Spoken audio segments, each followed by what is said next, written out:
My name is Damion Scott. I'm here to do some drawing for you today, kind of like a how to draw THOR session.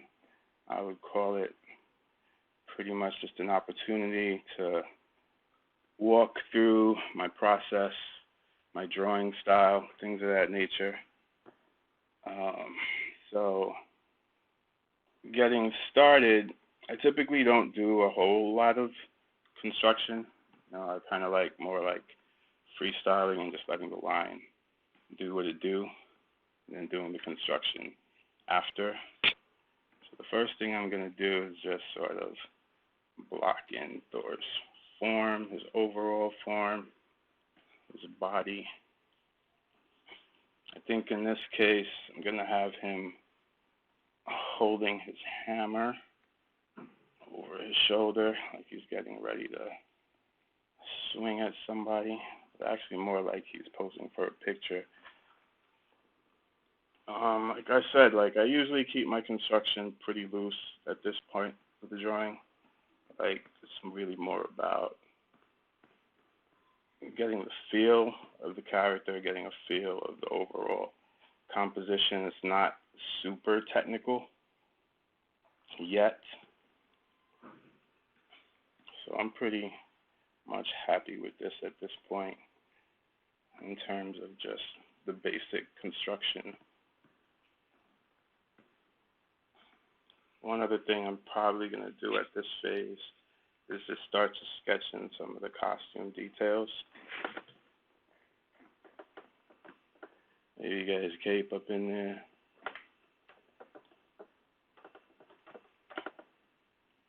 His wings on his headset. I like the classic THOR personally. I tend to think my style is kind of new and kind of not seen too much, so to kind of balance it out, I like to go with the classic look for the characters. So I'm kind of going to flip this that 1980s THOR that Walt Simonson would have drawn. I tend to give him a long Norwegian nose, long and straight. At this point now I'm starting to think more about the bone structure, the bony processes, something that I think all you student artists need to study. It's good to be able to draw all the muscles, but what really brings it to life and makes it feel real is when the bones are interacting right and showing the way they should be shown from the surface. Jot his eyes in a little bit. Okay.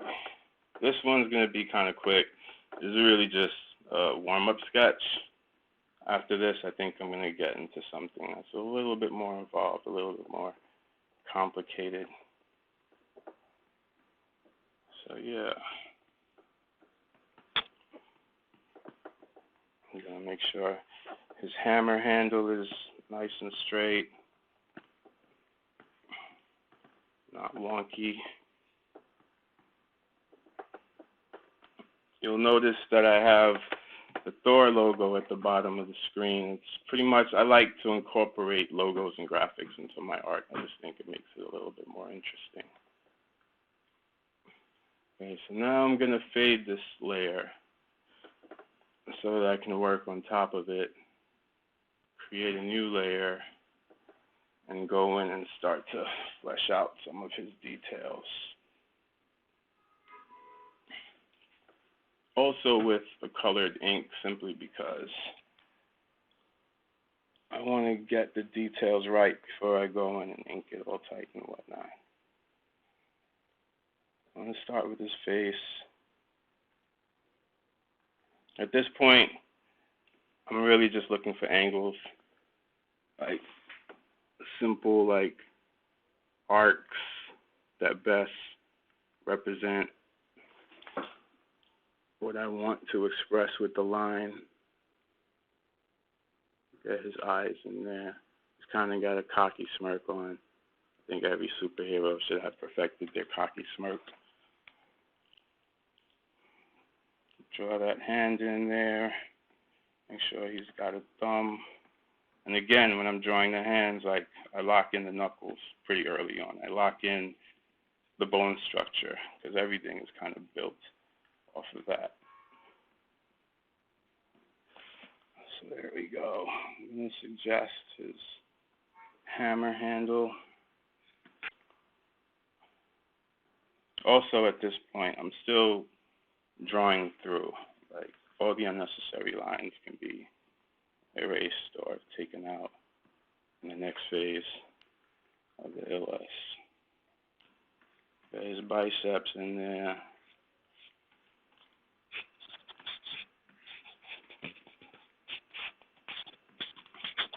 When I'm drawing, especially when it comes to like human forms, I'm always trying to think about the best way to make the objects that I'm drawing round or feel like they have some kind of, tubular shape. So whatever lines I'm looking for, whatever lines I put down, my hope is that it's the line that will best communicate the shape and direction of what I'm drawing. As simply as possible. I don't like a lot of excess in my stuff. I feel like the more you put down, the more the eye has to take in, and the more what you're communicating is being muddled. So you go in and take care of his helmet. Lock in his hammer.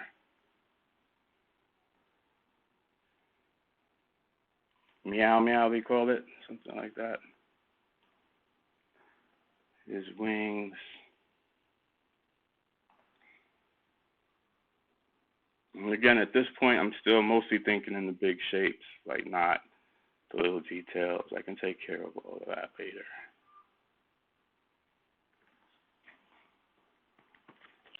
I'm going to fade this THOR logo just a little bit so we can see what's underneath it a little bit more clearly.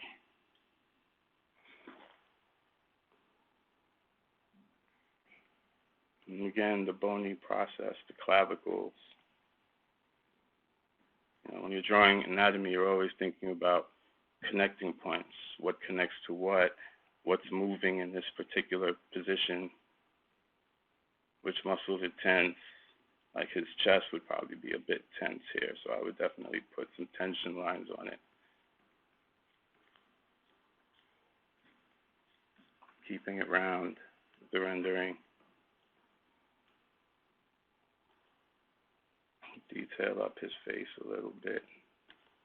With my rendering in terms of like musculature and flesh, I like to think of it as if it were like silly putty, like as if it were, what flesh is supposed to be, like soft, clay-like form. So my goal with my rendering is to communicate that. But at the same time, as a whole, when I'm drawing, especially when I'm drawing superheroes, I kind of want them to look like or feel like action figures. I try to like imagine the smell of like opening a fresh, brand new action figure, that plastic like toy smell. And something about imagining that helps me communicate what I want to do with the line work. Again, just trying to keep everything round. Thor is still a young man. He's got all his hair, so I'm going to block that in also.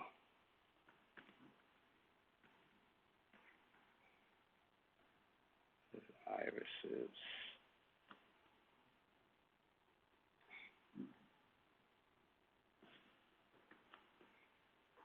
Here we go. Now I'm basically just going to give it all the quick once over, make sure I didn't forget anything. Continue to add little details. Drop the cape in there.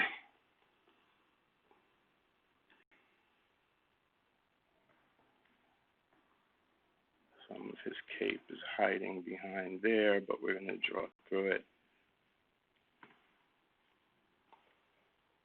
You'll also notice in my work there's a lot of symmetry.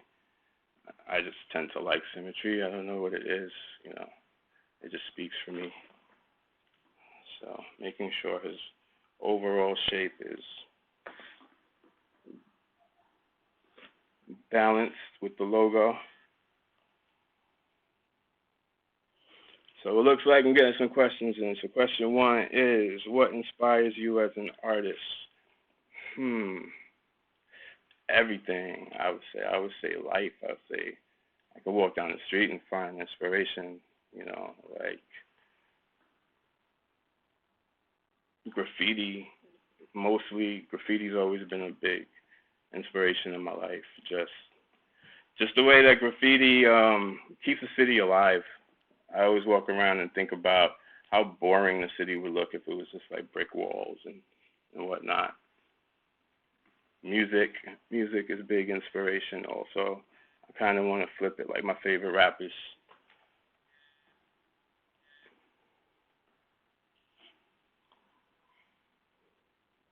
And I guess I would say, of course, you know, art, different artists, you know, coming up.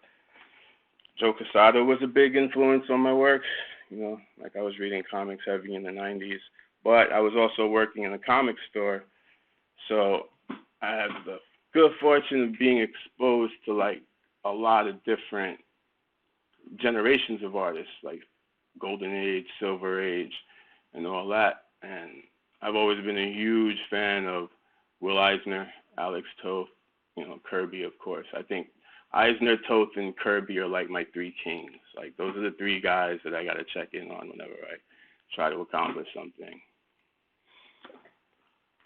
So I'm gonna fade that layer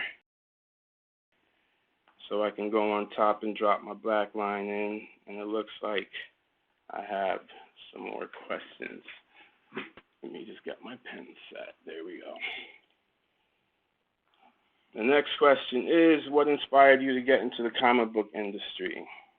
That's an interesting question. I just loved comics, period. I love comics, and, you know, as a kid, I always enjoyed, you know, the fact that we could tell these stories with just images. You know, I remember some of my first exposure to artwork was actually Bible study books in Sunday school, where they would have like this illustration of David and Goliath, or, you know, Samson, Delilah, or whatever. And they were kind of, to look back at them, drawn very similar to the way we draw comic books now. And I just remember being mesmerized that that could be done by human hands. And, you know, that got me started drawing, you know, loved comics, and always felt like comics was a great training ground for an artist, even if you don't necessarily want to be a comic book artist the rest of your life, simply because comics will force you to learn how to draw everything. Like, there's no, you know, you can't just decide, hey, I don't want to draw buildings, or you can't just decide, I don't want to draw animals. Like, you never know what's going to be in the script. You never know what you're going to have to draw. So comics is, I think, the best training ground for, like, any wannabe illustrator.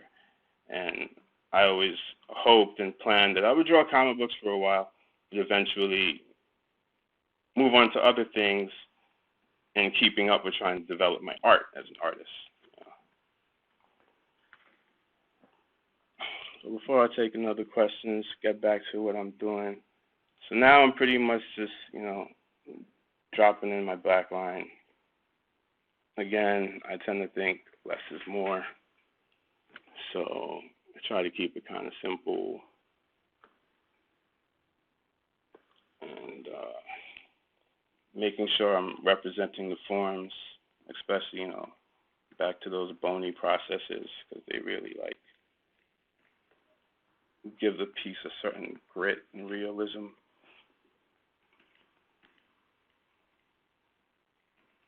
Studying anatomy is super important. I think just as important is drawing from life a lot. I cannot tell you how many times I meet upcoming comic book artists that just don't want to draw from life, and they end up drawing like their favorite comic book artists. Like, there's a lot more to learn from sitting in the park and just sketching people walking by than there is from, you know, studying your top 10 comic book artists right now.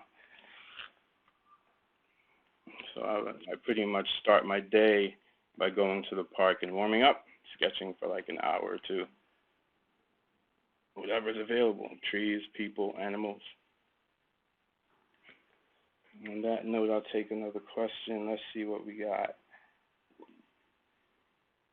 Favorite comic books, favorite comic book characters.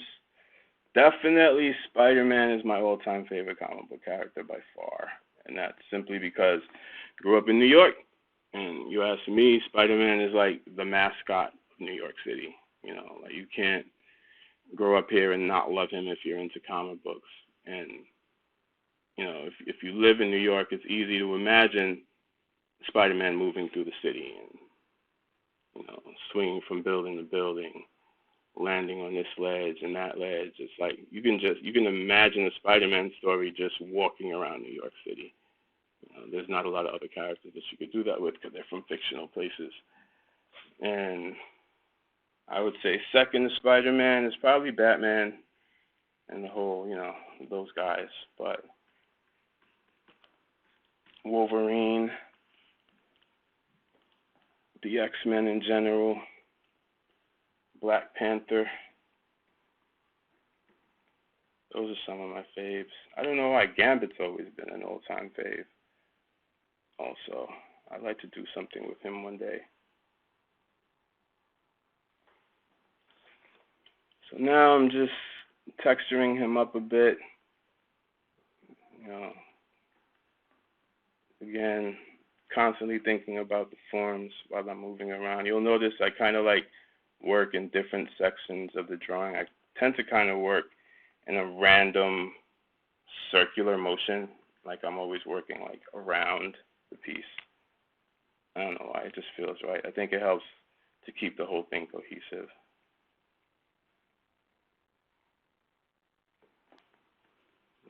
Drop his thumb in there.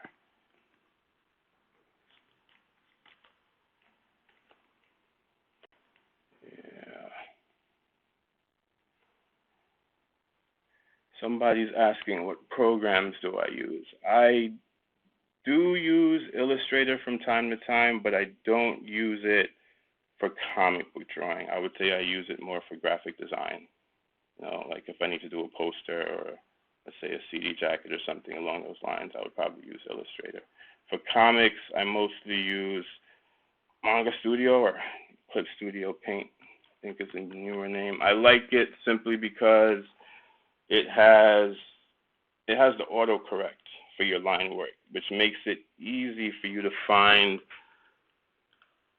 the right speed for your line. Like often when you're working on a tablet, sometimes the line is moving too fast, sometimes it's moving too slow, like there's a weird lag. But Manga Studio is like really easy to adjust, and I feel like I can get a line very, very similar to the line that I would be putting down if I was working on paper. So yeah, I speak highly for this program. It works. It's also really easy to organize files, like if you're working on a book or, you know, pretty much, or even like an animation project, their operating system is really easy to manage.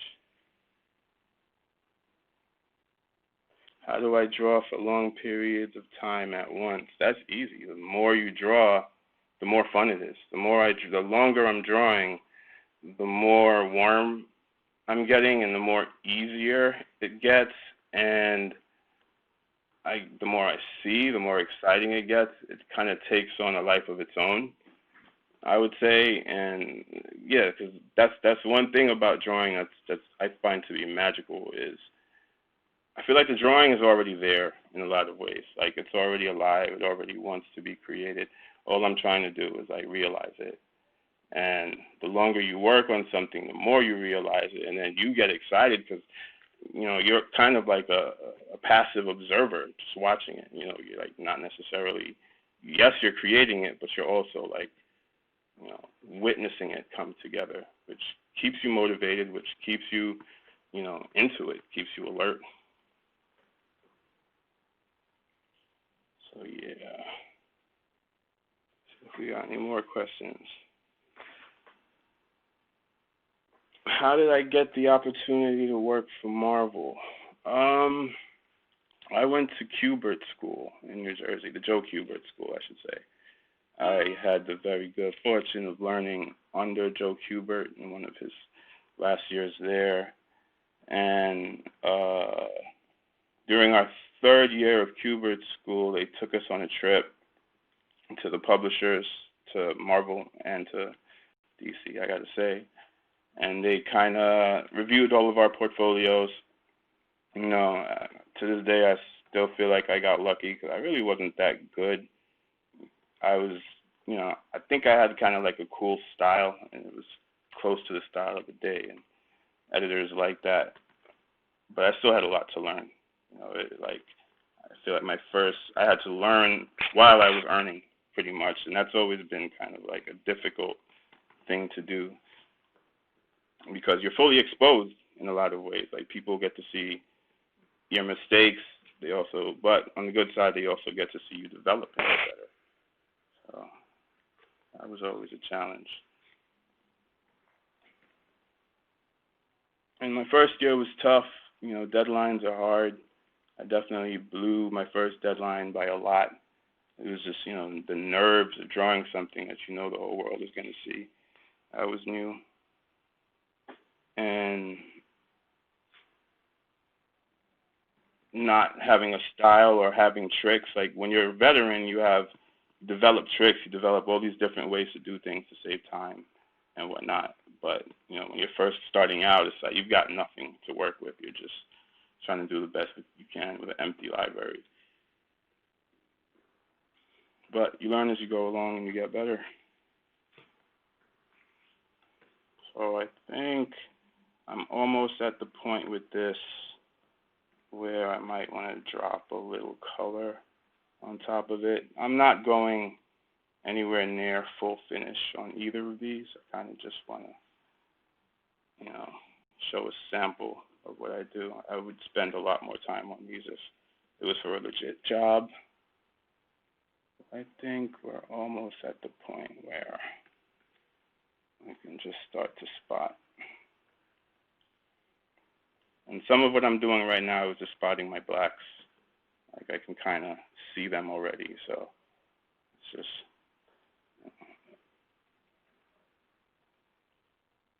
doing a map to place where I want to put them in the next step. Okay.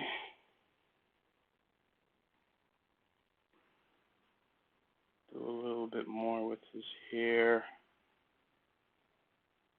And I think I'm going to go from here to color and then move on to the next one. So in doing that, I'm going to get rid of my sketch layer, and then I'm going to add a new layer to drop the colors in. Seeing as this is just a sketch, I'm actually going to color it using the lasso with a little technique of my own that I've been working on for a while. I'm going to fade that layer a little bit. So yeah, working with the lasso, I kind of just go in and block in shapes, paying attention to light source, paying attention to what the face is doing, making sure the right shadows are there.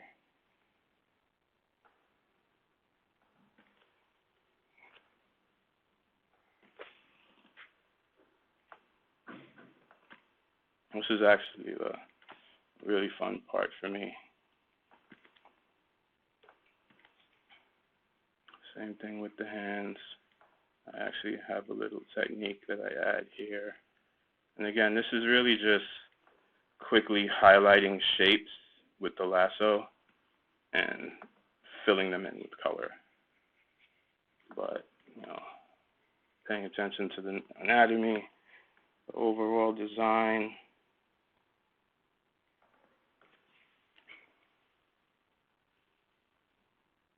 And the style.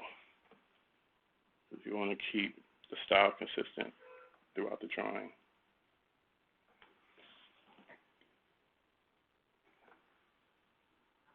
Another question is, how important is formal education for preparing to work in the comic book industry? I think art school is good. I don't know how much more than that you need. High school degree and, just some art school training, I think is good. There are people who do it without the art school training, so it's not impossible. I guess as long as you work hard, study hard, and you're dedicated to your craft, I think you could do it, no matter how, you'll find a way. Um, I would say the thing that's good about art school is you learn from other working professionals, not just how to draw or illustrate and design, but you also learn how to manage your clients, how to manage deadlines, how to manage, promoting yourself and the industry. And also, when you're in school, you develop relationships with other artists that, might come in handy in the future. It's also, I honestly feel like I learned just as much from the other artists in Q-Bird school as I did from the teachers, if not more, because you're meeting a bunch of people that in your age group that are in your generation who have kind of like this similar taste or similar approach, and you're getting to see how they approach certain things their way, and you can learn from that. This guy draws a shoulder like this guy draws a shoulder like that, this guy, spots his blacks like this. Like, there's a lot you can get. The other students aren't professionals, but there are things that they might have gotten really confident with that they can share with you and help you to improve upon your stuff. I'm going to fade this logo layer a little bit more. All right, so his flesh is all blocked in, pretty much, right? I'm not missing anything. I'm missing his pinky. Yeah. Another question is, what is the best advice you've ever received? It would be from one of my teachers at Joe Q-Bird School. I think it was Hy Eisman, who said, you have to do 100,000 bad drawings before you could do one good drawing. And I remember him telling the class that, and feeling like, okay, it's time to get to work, but we got a whole lot of drawings to do. And, it's true, because, the more you draw, the more confidence you get to a certain kind of virtuoso with your skills. So, yeah, that was, and, having it said like that made it feel like it was impossible. Okay, so anybody who does 100 or 200,000 drawings could be a professional. That's all it is, then I can do that. And the next question is, do you have advice for feeling confident about drawing in your style and not worrying about disappointing a commission? That's a tough question to ask me, I think, simply because I think for the most part people know what they're going to get from me. I've been around long enough and I've done enough that you kind of get a general sense of what I'm going to do, when I approach a commission or when I approach anything. But in terms of confidence is a career-long battle. Like, you never really feel if I work 10 hours a day, I have maybe 2 hours where I actually feel confident. The rest of it is searching and finding it. And the unfortunate thing, and I think a lot of artists will agree with this, is that, you work a 10-hour day, you don't get to the super confidence until, near the end of your session, and then you don't want to stop drawing because now it's all coming so easy and it's coming so fast, but usually at that time you're like wiped out. So it's kind of like you're chasing a ghost in some sense when you're chasing confidence. It's just a difficult thing to capture. But I would say in terms of learning how to draw and developing confidence, one thing that I would advise is draw a lot in pen, to not depend so much on a pencil and erasing. Try to learn to put down more immediate lines and more immediate decisions. Because I think the quicker you're making certain decisions, the more uniform the piece is, like the piece is living as the piece as a whole, you know. So if you're like stuck on one thing for too long, you might be overthinking it and neglecting another aspect of it. So I think immediacy is very important when it comes to developing confidence. Okay, so I'm going to jot in the cape, and then I'm going to go in and maybe spot some of those blacks, and we'll be almost done with this one. See if I have another question. Next question is, do you have any good anatomy books? I've had George Bridgman. I think that's one of the best anatomy books for a comic book artist or animator. I have used to use Vern Hogarth. That was a big thing just because, again, Hogarth was a comic book illustrator, so he puts his anatomy down in a way that's very similar to the way, to I guess, what you would consider the industry standard. And who else? I guess those are the main two. But again, I would say with anatomy, the main thing is to draw from life. I think you get more from drawing from life than you'll ever get from a book. You know, like, you know, drawing from a book, you're gonna start drawing like Bridgman. You're gonna start drawing like Hogarth. Whereas if you're drawing from life, then you're just drawing what's in front of you naked. So I would definitely recommend hit up life drawing classes as much as possible. You know, if you're sitting on a train, sketch. I actually feel like I learned most of my drawing just sitting on a train and sketching other people, like, while they were commuting and whatnot.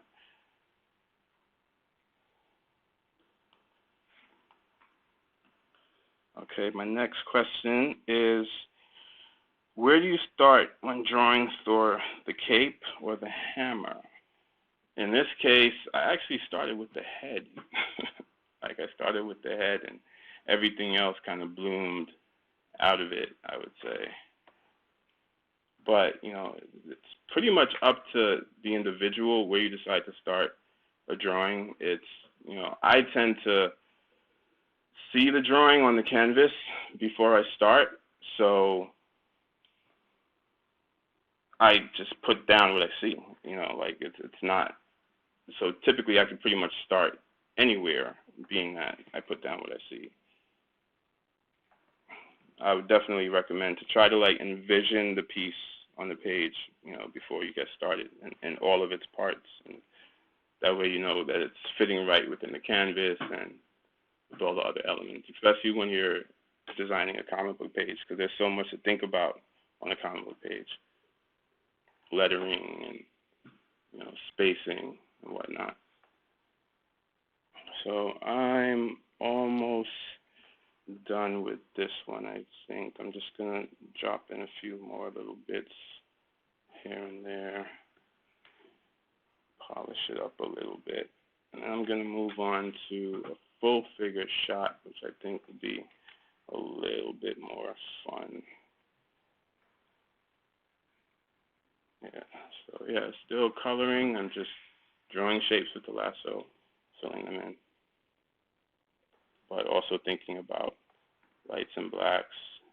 If I was really doing this, I would probably go in and do a lot more shading, like maybe add another layer of shadows and stuff like that. But in this case, it's just a sketch, so I'm going to keep it a little bit loose.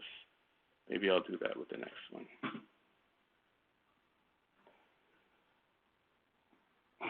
Okay, so the next question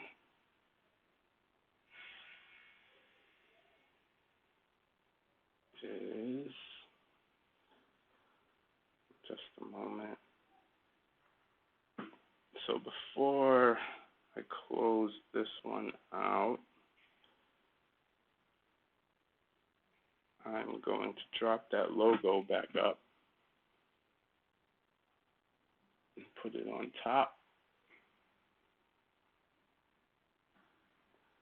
And Then I'm just going to go in with a brush and add some more line weights here and there,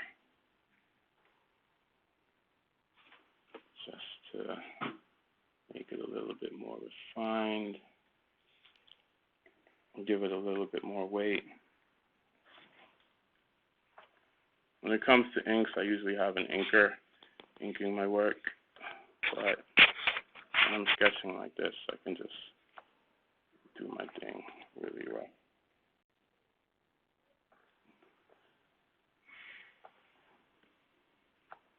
And, you know, with inking, again, you're thinking about light and shadow, how to represent forms, how to represent textures and whatnot. Sometimes, you know, create a new texture while you're inking. Color that in there. Weight, but also the overall design of the piece, making sure it's consistent.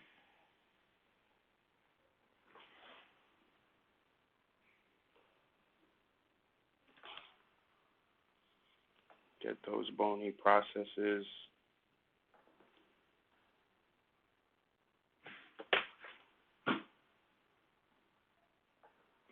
Color in his hammer.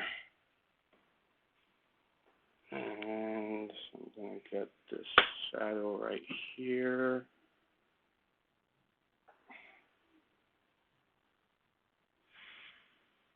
And I think as a sketch, I'm pretty much content with where this one is at. So I think I'm going to move on to the next one.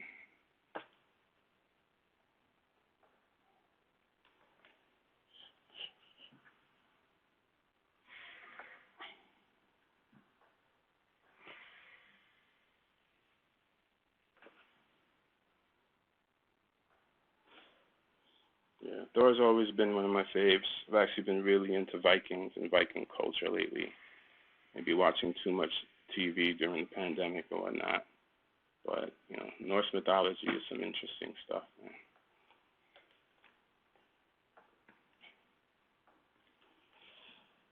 Okay, I think I'm going to call it a day on this one. And in doing that, I'm going to drop my little logo in on the side here. Really quick. This is my little tag that I like to put on all my work. Maybe I'll explain what it means when we're working on the next one. I also drop an 0110, because that's the year I live in when I'm drawing. I think I'm going to call it on that and start the next one. And we're getting more questions in. So, what is the one thing you still have a hard time drawing? At this point, there isn't. If you would have asked me that years ago, I would have said a lot of things. At this point, there pretty much isn't anything that I have a hard time drawing. The challenges now are, you know, coming up with interesting compositions or coming up with new designs and improving storytelling, you know, better storytelling. Like drawing is kind of just, you know, basic, the basic, most basic part of what I do. So in terms of like, yeah, you get to a point as a professional where you just do it so much that you can pretty much draw anything. It's just perseverance. Does it matter what age jumping into drawing? That's a good question, because I actually process that whenever somebody shows me their portfolio. It's the first thing, that I look at the work and then I look at their age and I'm kind of like, you know, you definitely meet some kids that you're like, yeah, you still have time, you know. You have a lot of potential. You have a lot going for you. But every now and then you meet somebody who's in their 30s or who's in their 40s, and they're really like excited to be in the industry and whatnot. But they're not at a place where they're gonna be able to get work, I would say, for 10, 15 years. Like, I think you need a good maybe 10, 15 years at least of training to get to a certain point in comics. And, you know, the older you get, the harder it is to learn certain things. And these are all things to consider. So you should pretty much know in your 20s if you have the potential to do it or not, I think. And, look at your peers, look at what other people in your age group are doing and how you stand compared to them. All right, so this is the action pose, right? So again, like, I don't really do a lot of construction. I just, just go in and try to block in the forms by whatever means necessary. And then once I have my basic pose, I just go in and pick away at it. If anything, I kind of do my construction after the fact, like after I have the pose locked in. Anatomy, muscles, foreshortening. If you're drawing comics, you want to get really good at foreshortening. It's important. It's one of the most important things you need as a comic book artist, as a draftsman in general. There's Thor holding his hammer. I'm going to drop in some costume details. His hair, which might be a little flowy on this one. I'm going to give him a grimace. He's a little angrier on this one than he was in that previous one. Maybe because he didn't like the way I drew him.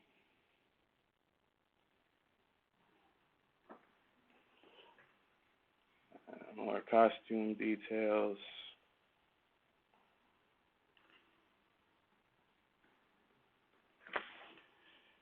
And I'm getting another question, which is, when working with the writer, do you have a preference for full script or plot script Marvel method? Honestly, I like both. It depends on, it really depends on the case. I like both equally. Sometimes it's better to have more information because there's less stuff that you have to figure out, but sometimes not having enough information can be a bad thing. But working from plot is cool because then you can kind of think more about how many panels you want on the page. You can kind of create the pacing when you're working from a rough plot, whereas when you're working from a full plot, the pacing's already there for you. So I don't know. It depends on the case. It depends on the writer. I don't really have, and it depends on the project completely. Like, I don't really have much of a preference. So I'm gonna get his wings in there.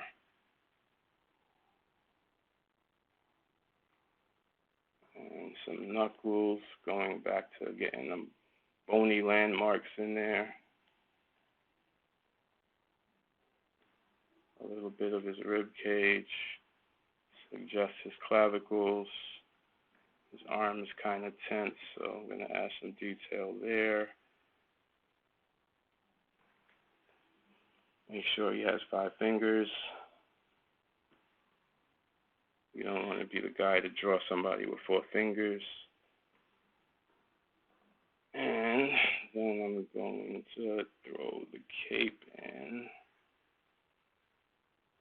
And with capes, you just kind of want to like complement the movement of the figure. Make it interesting. Make it flow.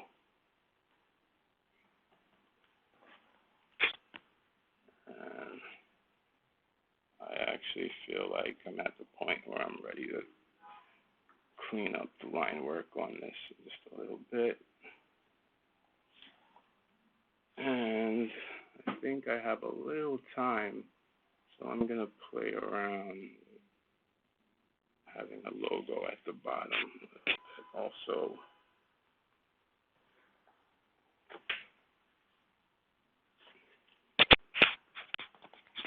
What if, for example, this THOR logo is actually some crumbling rocks on the ground? Alright, so again, I love graffiti, and I think when I'm doing stuff like this is where it probably really shows the most, 3D lettering. So we got a THOR in there. I'm also going to add some energy to his hammer. I might have that overlap in some places, but for now, for sake of clarity, let's keep it simple.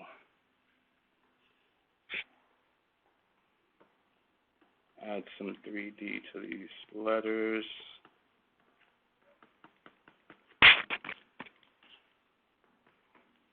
Some extra dirt flying around.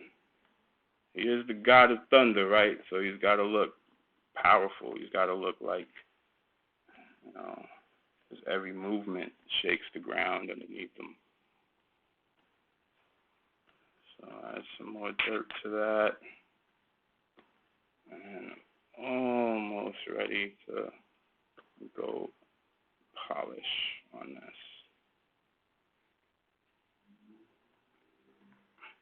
Can't forget meow meow.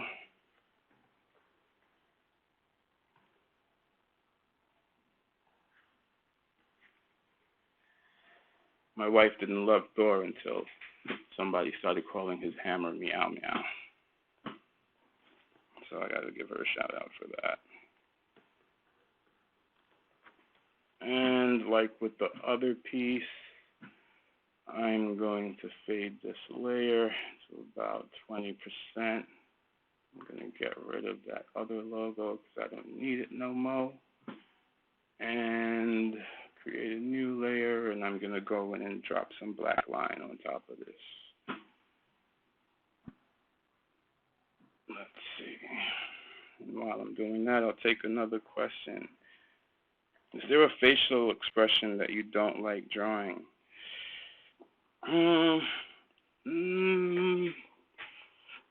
I guess I never really think about facial expressions in terms of like or dislike when it comes to drawing them, just because, like, usually when I'm drawing a facial expression, it's for service of the story, and you kind of just put down what's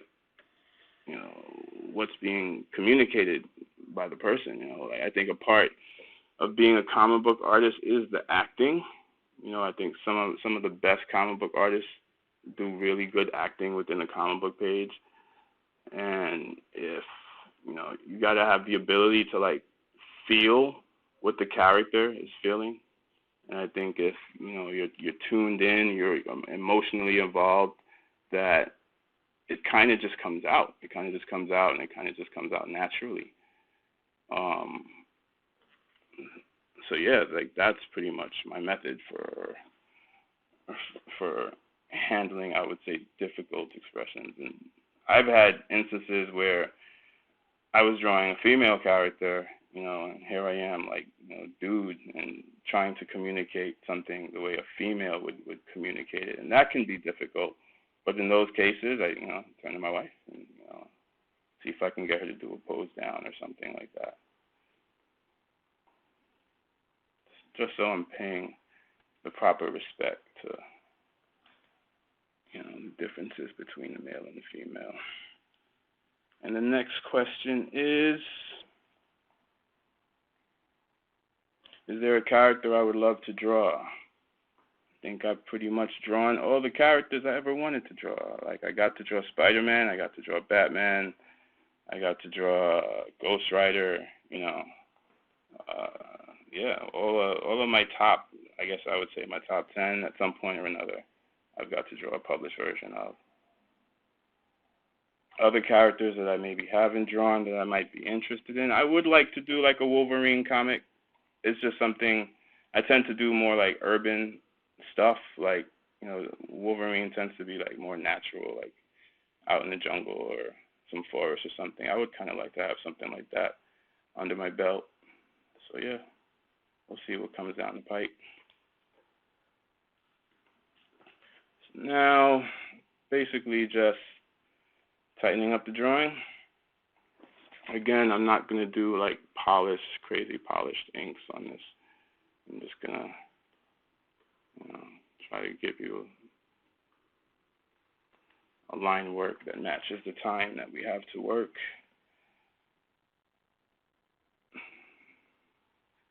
Give his hair some energy.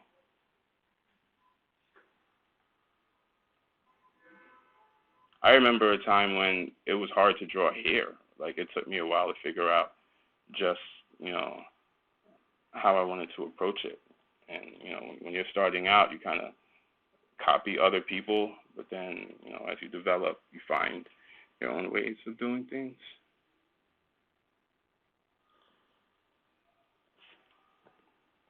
All right. I'll zoom in a little bit. There we go. And address his hammer.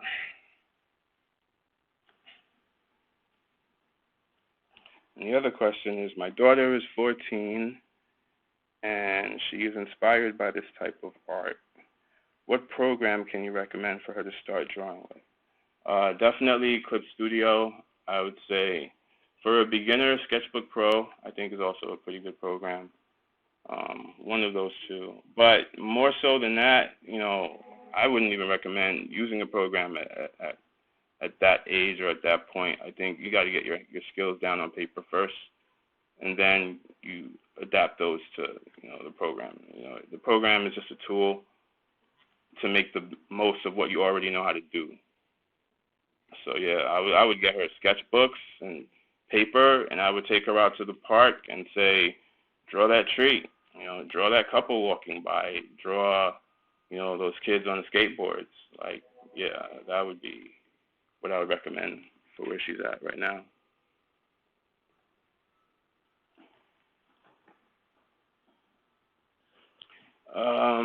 Next question is also a good question. It's, my style is very unique.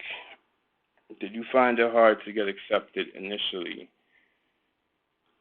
That's an interesting question because my style wasn't quite what it is now when I first started out. When I first started out, just out of Kubert School, I was a lot more influenced by Joe Quesada, I would say. I just felt like he had the perfect catalog. Like, he can spot blacks well. His anatomy was great. His design was great. He brought in a lot of like Art Nouveau art, which I was, into his design work, and I always thought that was cool. Alphonse Muha and whatnot. So I was definitely ripping him hard when I first started out. I would say about, 3 or 4 years in, working on a monthly book, just the difficulty of, meeting deadlines and whatnot, and developing shortcuts and figuring out not only how to save time and do your best work. You develop certain tricks and you get kind of confident with your own approach, I would say. And I would also say it came out, at some point I made a concerted effort to not draw like the people that influenced me anymore. And I put it all away.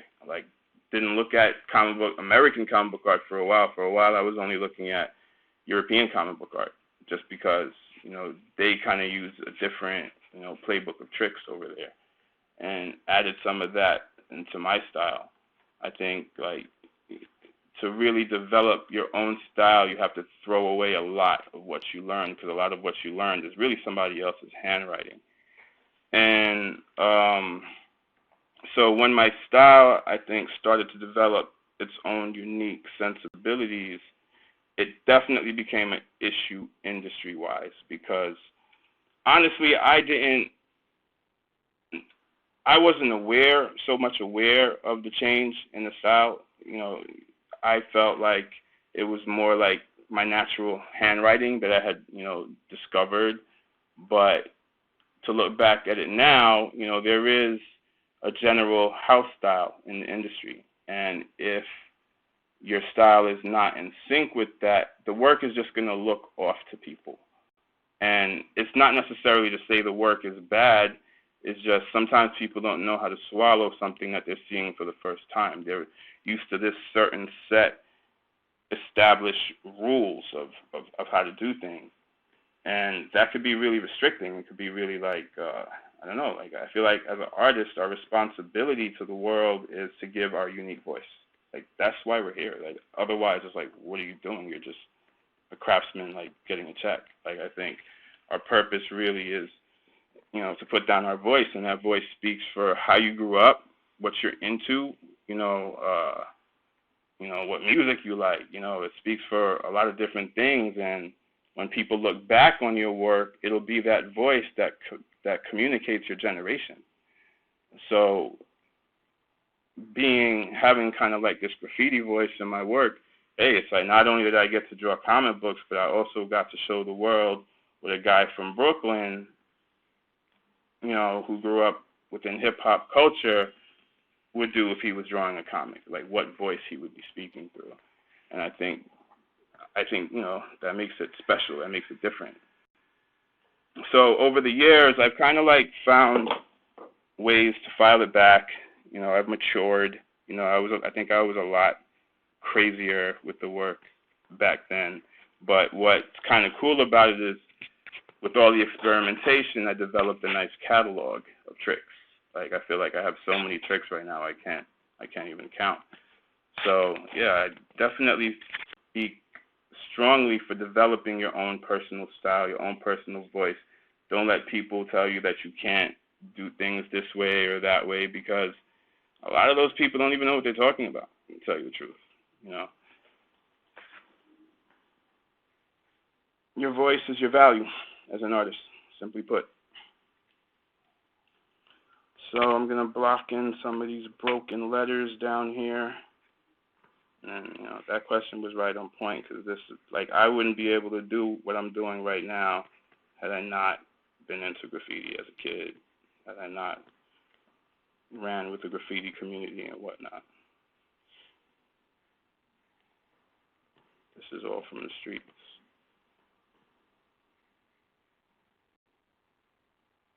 Next question is, who in the industry were you the most starstruck to meet? Stan Lee was a big one. I'll actually tell you about the most important interaction I've had with a professional comic book artist was I went to a Comic-Con in New York probably when I was, 14, 15. And, at the time I'd been drawing a lot, really into Jim Lee and McFarlane and all those guys, but I hadn't really seriously considered comic books as like a career yet. And so at this convention I met Dennis Cohen for the first time. And I'd always seen his name in books.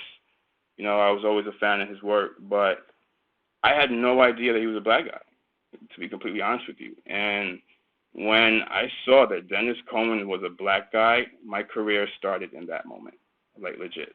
It was like, okay, so we can do this? No doubt, this is what I'm doing. And that's always been like a monumental moment in my career as an artist. And big shout out to Dennis, for real. Like, a lot of people are hearing this story for the first time, so I got a lot of love for that guy. Other than Dennis, it's been good to have Joe Quesada as an ear, like I met Joe as a fan and met him again as a professional, and he's always been like a big supporter of me in my career, probably because he saw that I was biting his style and whatnot, and wanted to like help his student out. And I would say Al Williamson. Wow, I forgot about Al. I had the pleasure of going to Al Williamson's house while I was in Kubert School, or a year after Kubert School. And that was one of the most educational moments in my professional career. Just like see how he worked, see his setup, see what he had accomplished, you know, like see how he lived. It just opened your eyes to the potential of, you know, being a long-term comic book artist. He was, I think, in his late 60s at the time and had a family, you know, house and studio, and it became kind of like my template for where I would like to see myself when I'm an older artist. So yeah, shout out to Al Williamson too, and thank you for that John Romita Jr. page you gave me. It's still framed on my wall.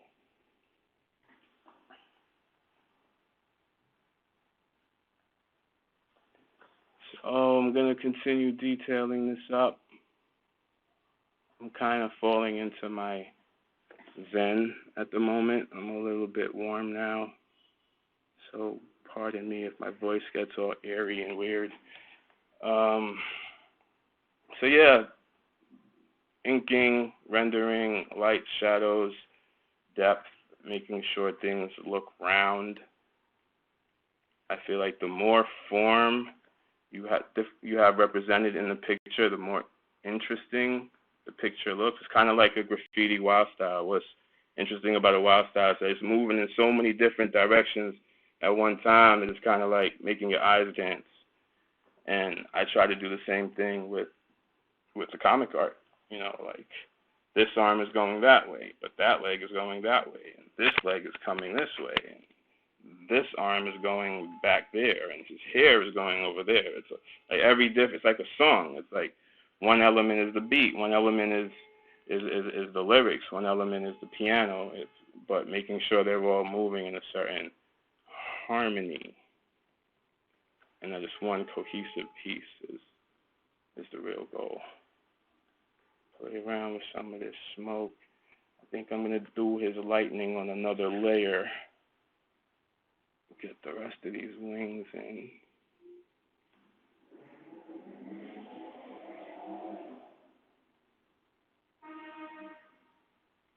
I actually really love drawing in pen or drawing digitally because it forces you to be in this mind. If I can't erase, I can't go back. Digitally, you can erase, but I try not to as much as possible. I tend to only erase when the piece is like, I guess I would say like completely inked or completely drawn, and I'll go back and I'll like clean up the unnecessary lines or whatnot. But yeah, like with art, I think it's important to get to a point where there are no mistakes. You know, when you understand that there are no mistakes, where you understand that there's just a lot of like happy accidents. Sometimes you put down a line and you're like, damn, like that line isn't right, it's messed up, and then you just leave it there and you come back to it later and you realize that it actually works, or it cues you into something else in the drawing that can help you find a way to make it work. It basically just, it's not a mistake, it's just for you to think about it in a different way. Bob Ross is all about them happy accidents, you know. All right, so this is coming along. I think I'm gonna spot some blacks. Then after I spot the blacks, drop some color in there. And this one might be a wrap.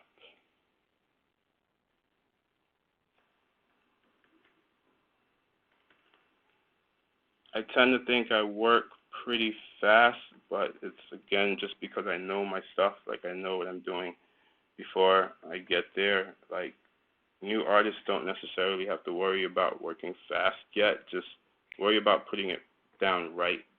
And the more times you put it down right, the faster you'll get at putting it down right.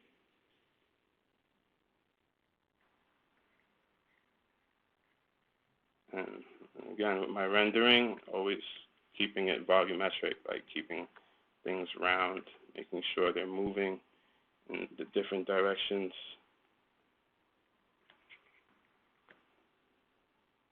Clean that up later. Give them a little underlip, some irises. Fix his cape.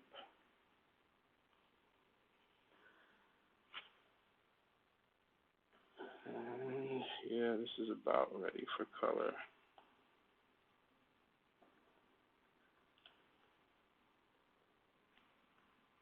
Another big inspiration in the industry was just the community of guys that I came up with. I came up in the early 2000s, and there were a lot of other guys artists that shared the same movement. I would say guys like Kieran Grant, Sanford Green, Carvey Randolph, Jim Mahfood, and, Scotty Young. Did I say Scotty Young? I got to say Scotty Young.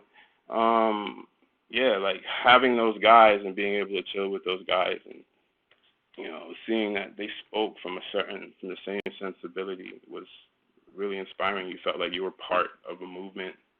I still feel like we're part of a movement in some way, and we learn from each other and push each other. I think to some degree being a comic book artist is like being a boxer. Like, you have your other artist friends, and you want to give them stuff, but you don't want to give them too much, because you don't want them, like, outdoing you and whatnot. So you spar, you learn from each other, you beat each other up to get better, but at the end of the day, when you meet each other in person, it's all love. Like all that stuff is left at the desk the way it should be left in the ring.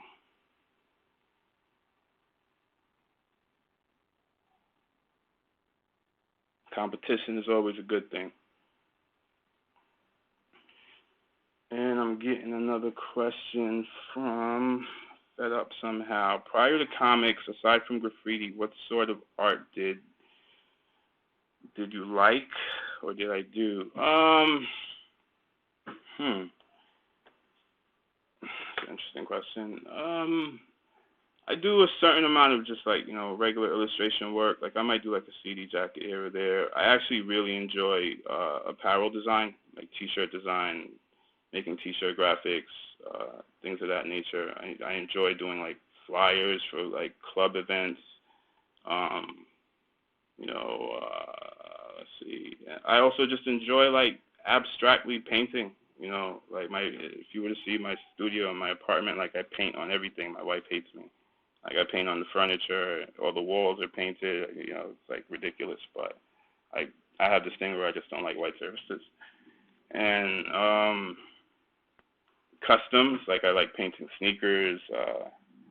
Pretty much, any pretty smooth surface that looks like it needs something on it, I'm ready and down to draw something on it.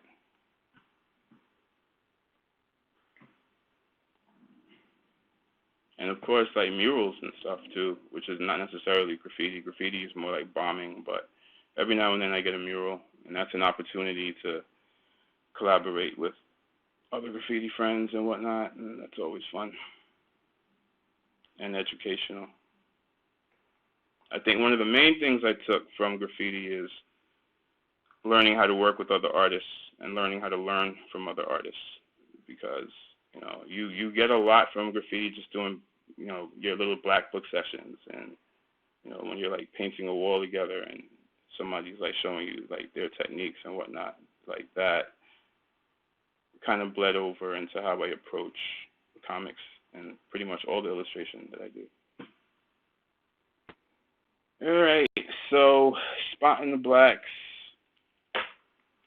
Then I'm going to drop some color and maybe some special effects. I'm not sure how much time we have. I kind of lost track. I guess 40 minutes. I'm going to try to fill it up and make this one as hot as possible.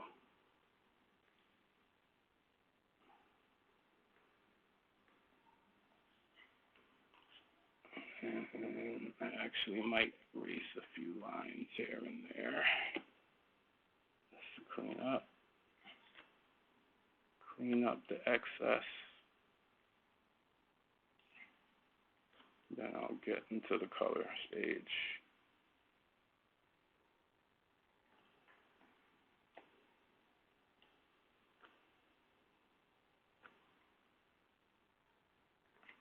The next question is,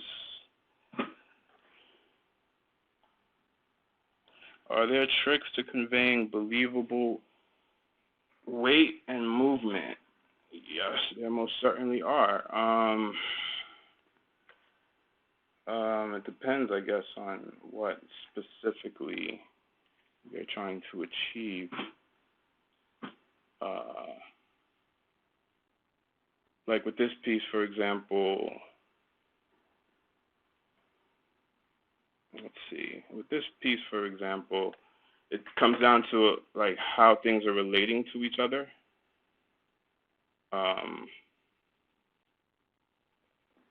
The smoke, for example, juxtaposed against his cape. You know, the letters moving against each other at the bottom. His hair. The best way to convey movement is to sit something that's moving next to something that isn't, right? So that's just like a conscious thought to have when you're trying to convey movement. I would also say it's easier to do when you're working with comic book panels and multiple images, but you could do it in a single piece. I think the line work that you put down is going to give it movement also. Like if you look at Thor's the shadow in Thor's cape here, it's like the direction of those lines is moving your eyes like in this direction, and then his hand over here moves your eye like up in another direction. So, and the rendering does that too. Like your tick marks and your cross hatching are also like adding direction to the piece. Capes help, random moving objects within the design help. Things like lightning, like the lightning effect I plan to put on, help.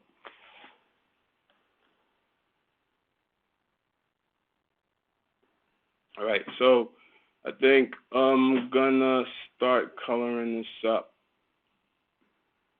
So I'm gonna drop my sketch layer. I'm gonna add a darken layer. And I'm going to do it pretty much the same way I did it before, just with the lasso tool and just spotting some colors in here and there. So let's start with this hand. And let me also fade this a little bit. And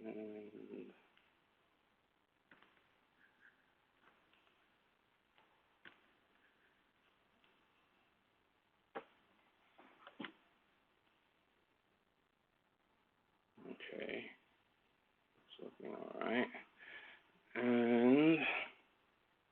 And again, with the rendering, with the color, like whether you're inking, drawing, or coloring, you're always thinking about direction. So, the shapes that I'm putting down are pretty much just wrapping around the forms in his arm.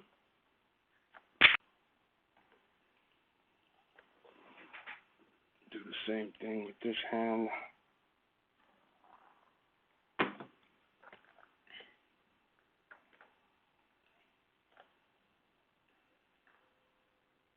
And this technique is, again, this is like my technique. This is like my sketching technique. It tends to get more involved when I'm doing a finished piece. But I also have like my loose drawing style. So I'm going to use that here. Let's see how much time we have to polish it up as much as possible. Get his nails in there.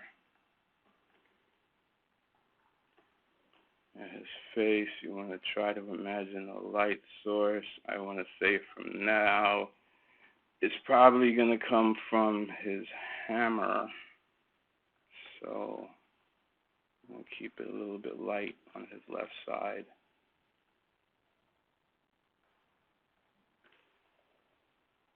And got this arm there. Study your anatomy, kids.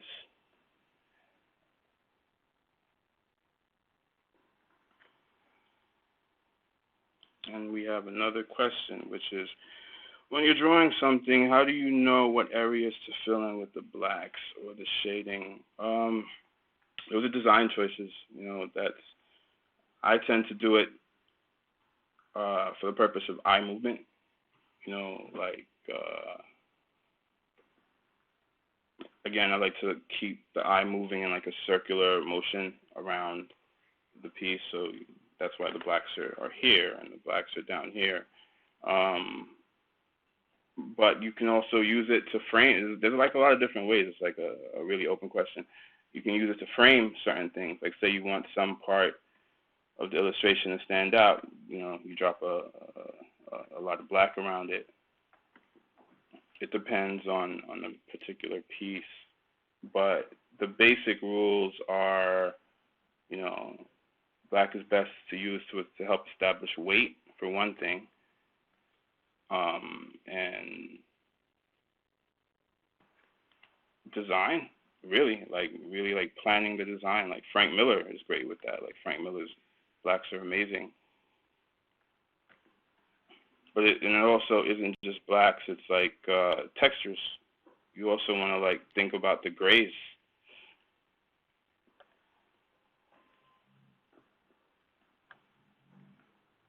So it's like it's a really difficult question because it really depends on what you're trying to communicate at any given time.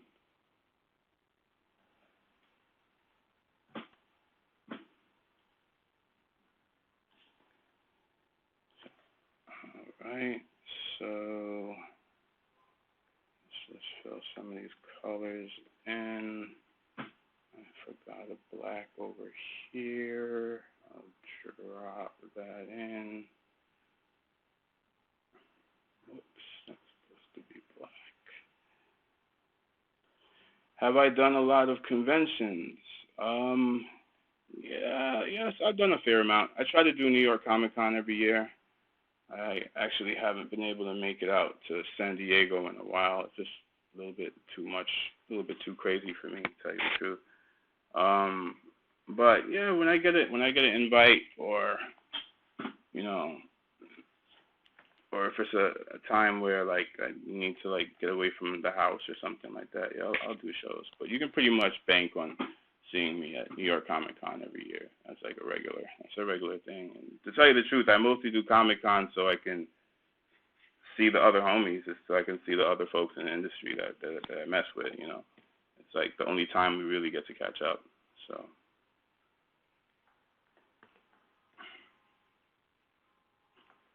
So yeah, just dropping in some colors. Simple, big and blocky. I like the muscular characters to be like big and blocky. It's cooler. They look stronger.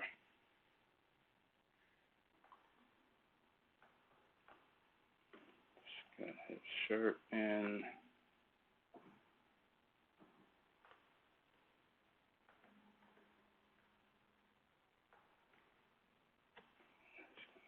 Wow.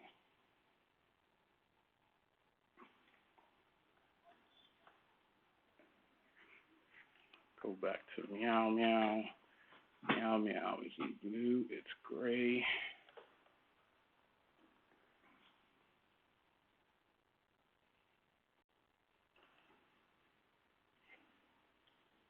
Yeah. Well, if I get a chance, I think I'm gonna drop some heavier shadows in this, some color. We'll see.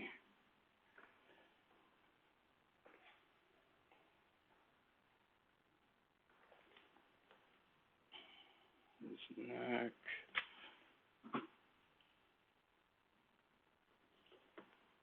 But yeah, stylistically, I definitely recommend, like, you know, develop your own style, develop your own way of doing things.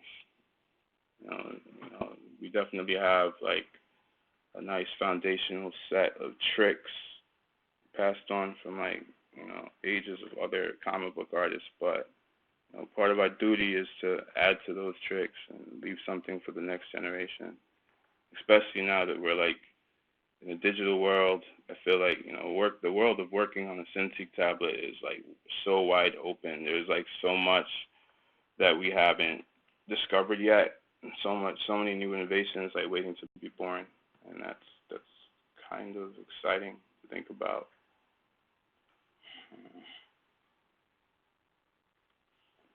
And it's why I do try to work digitally, because A, it saves me a lot of time, but B, it's just like a whole new realm to work in. It's fun.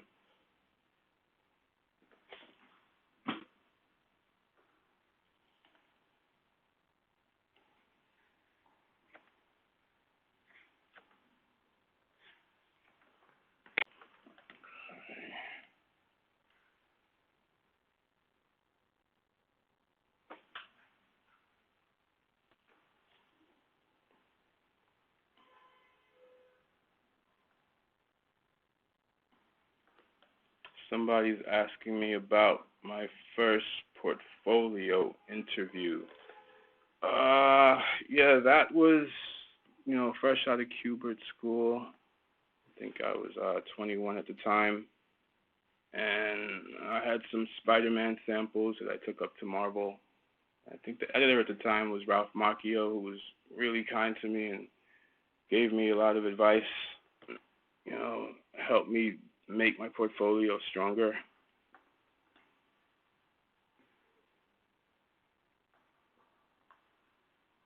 I think I had 10 pages of Spider-Man saving a kid from a burning building, and I had to do the assignment while I was still, doing my Cubert school homework, and it was grueling, but it actually worked out, because when I was done with them, Ralph liked what he saw, passed me on to a few other people, and not long after graduation, I got my first gig.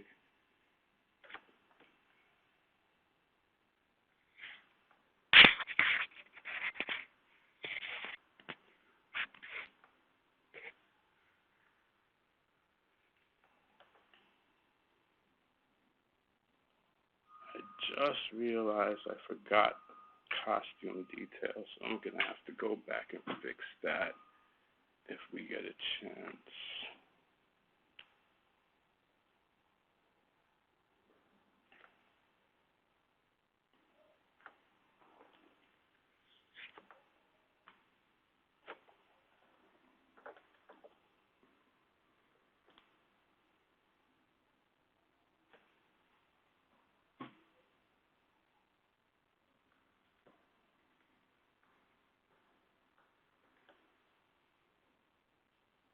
Drop some clouds in.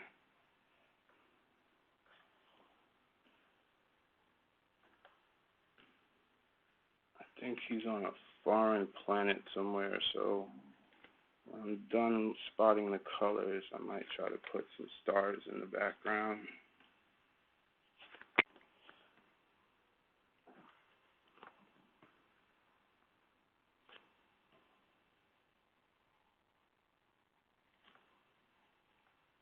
It's a sketch, so I'm doing it kind of quick, but I think you can get the general idea.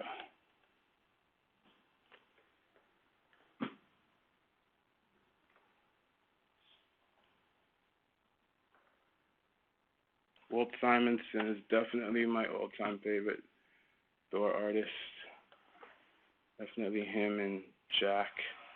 So I try to stay in a Walt frame of mind whenever I'm drawing THOR.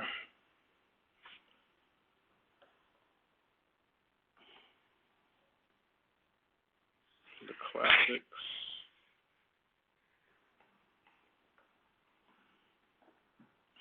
And let's get some color in Mjolnir. Meow meow. Whatever. And drop some more blacks in.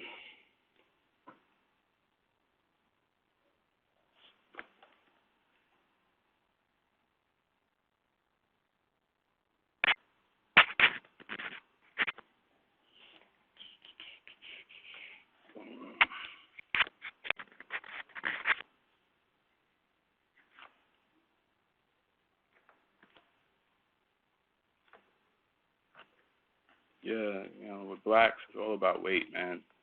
It's all about making the character feel heavy,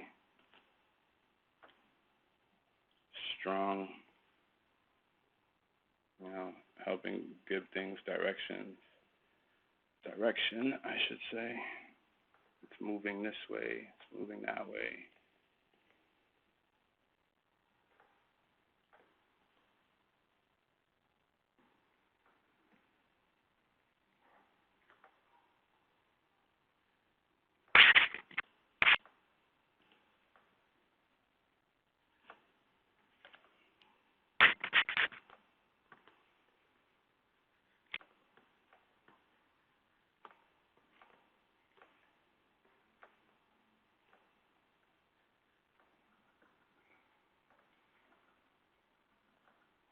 Okay. So, okay, we're getting there.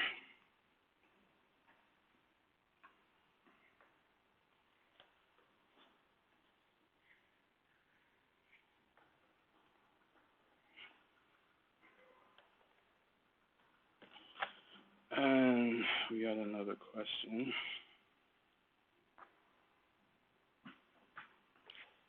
Yes. Question. When working a deadline, how do you train yourself to accept when a panel or page is done and move on? I would say, I mean, the whole trick is figuring out how to maximize your time on something. Time management is like super important. But I would say you try to do the important stuff first, the stuff that, you know, that are either the most important in terms of the story, or, you know, that cool image on the page that you think is like eye catchy, you know, that people are really going to be into. And then you kind of build around that. So if you're running out of time or the quality is falling off, your page is still saved by, you know, that one cool image, you know. So it's really just about distributing your skills equally around the page. And again, that's one of those things that you get better at with, you know, experience. Again, you like develop tricks, you know, you develop ways to like cut corners without making it look like you're cutting corners. And you know, that only comes from being in those situations where you have to find a way to do it. You know, like I've had moments where like I had to have the page done in an hour and I wanted another 3 hours on it, but you find some magical way to like get it done, and 9 times out of 10 the people never knew you know, what you actually did to get that page done in like, you know, light speed. So, and you know, study other artists that are great with using design elements to how do I say, to shorten the length of time spent on something. Somebody like Eduardo Rizzo, again, like you know, he uses a lot of blacks, and just the overall design of his page, where he like suggests things without having to draw, you know, the entire object. I think, you know, doing stuff like that helps a lot when it comes to managing deadlines. There we go. So we're gonna wrap this up in about 15 minutes. I'm just gonna keep, you know, detailing it up a little bit until we're done. If you got any more questions, feel free to shoot them over. I am on Twitter, Instagram, and all that good stuff. Always feel free to reach out to me there. And this is actually one of my first times doing a video live, and I'm kind of digging it, so I might do some more of it over on the YouTube channel or something like that. So keep an eye out for that.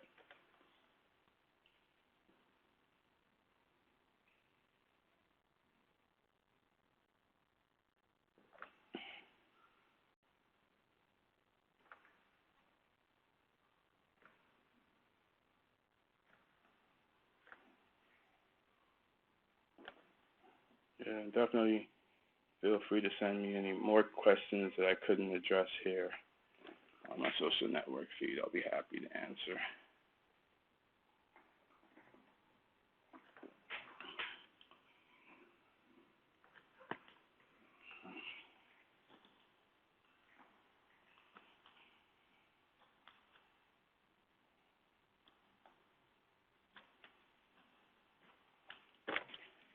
Yeah, man. Deadlines are tough, but they'll make you strong. They'll make you, like, crafty about figuring out how to get things done.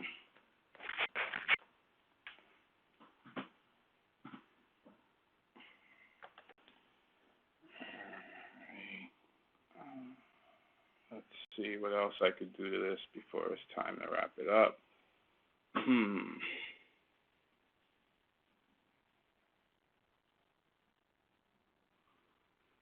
I'll just fill in some more of these blacks. How about that?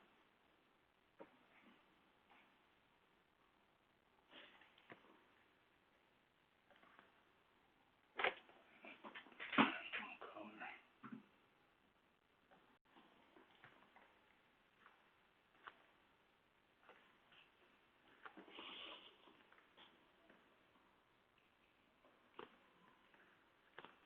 I'm digging these THOR letters.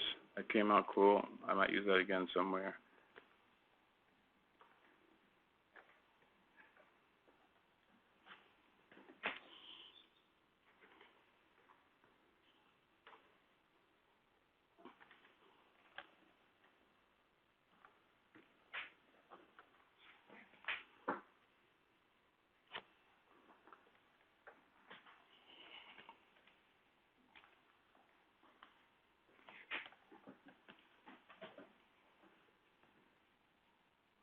I'm going to do something really slick to fix this design. Bang. Bang. Sometimes it happens.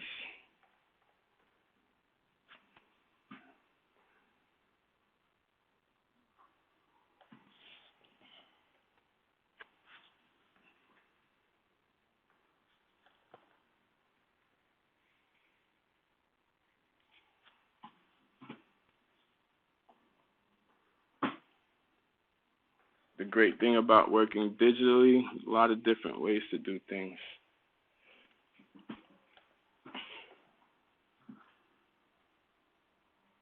And the piece is always there to edit.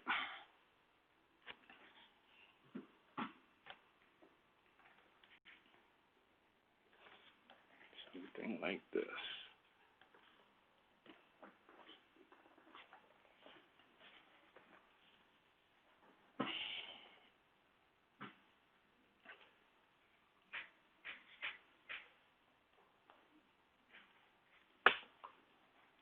Okay, folks, so I think I'm going to wrap there. We're definitely running out of time.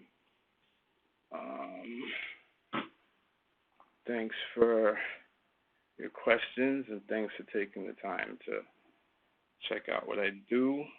Try to get you a nice full screen of this. And look out for me on Instagram and on Twitter. I'm always up there posting something. And it's been a pleasure sitting with you. Hopefully some of what I said was helpful.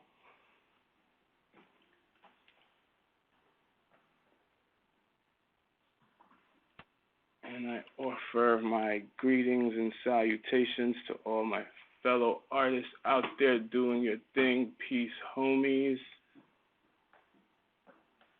And I think that's it. I'm going to sign off. Salutations.